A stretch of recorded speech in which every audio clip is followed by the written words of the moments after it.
చెప్పేవాడికి వినేవాడు లోకువ. ఇది సామెతే. కానీ ఇలాంటి సామెతలు ఊరికేరావు. ఎందుకు ఈ సామెత సోది అంటారా? ఇప్పుడు ఒకరి మాటలు వినండి. మేము చెప్పింది ఎందుకో అర్థమవుతుంది. There must be no space for hate speech, discrimination or violence against any person or against any religion. Hate-driven ideologies such as India's Hindutva driven extremism pose a danger to the entire world. అది సంగతి. Hate speech హిందుత్వంలో ప్రపంచానికి ప్రమాదం అంటూ నోటికొచ్చింది వాగిశారు. United nations general assembly సమావేశంలో హిందుత్వ తీవ్రవాదం అంటూ కొత్త పదాన్ని ప్రపంచానికి చెప్పే ప్రయత్నం చేశారు.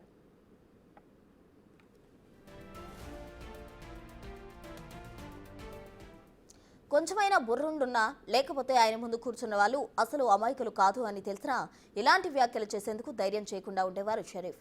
యుఎన్ ఇంటర్నేషనల్ టెర్రరిస్టుల లిస్టులో ఉన్న ఉగ్రవాదుల్లో ఎక్కువ మంది పాకిస్తాన్ వారి. అంతేనా, ఏళ్లుగా ఉగ్రవాదాన్ని పెంచి పోషిస్తుంది ఎవరు? ఒసామా బిన్ లాడెన్కు ఆశ్రయం ఇచ్చింది ఎవరు? కశ్మీర్లో కల్లోలానికి కారణం ఎవరు? విదేశాలకు ఉగ్రవాదాన్ని ఎగదోస్తుందెవరు? పహల్గాం ఉగ్రదాడి చేసిన వారికి అన్నింటా అండగా నిలిచిందెవరు?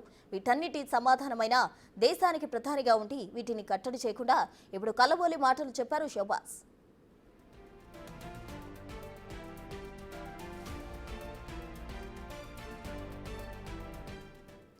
అంతేకాదు, సింధు జలాల ప్రస్తావన కూడా తీసుకొచ్చారు పాక్ ప్రధాని. సింధు జలాల ఒప్పందాన్ని నిలిపేయడం యుద్ధానికి దారితీసే ప్రమాదం ఉందని బెదిరించే ప్రయత్నం చేశారు. మామూలుగానే పాకిస్తాన్ ప్రగల్భాలు తట్టుకోలేం. ఇప్పుడు వీరికి తోడుగా అమెరికా అధ్యక్షుడు డొనాల్డ్ ట్రంప్ అతని అండ వీరికి ఉండడంతో ఈ విషయాలు మరింత ఎక్కువయ్యాయి.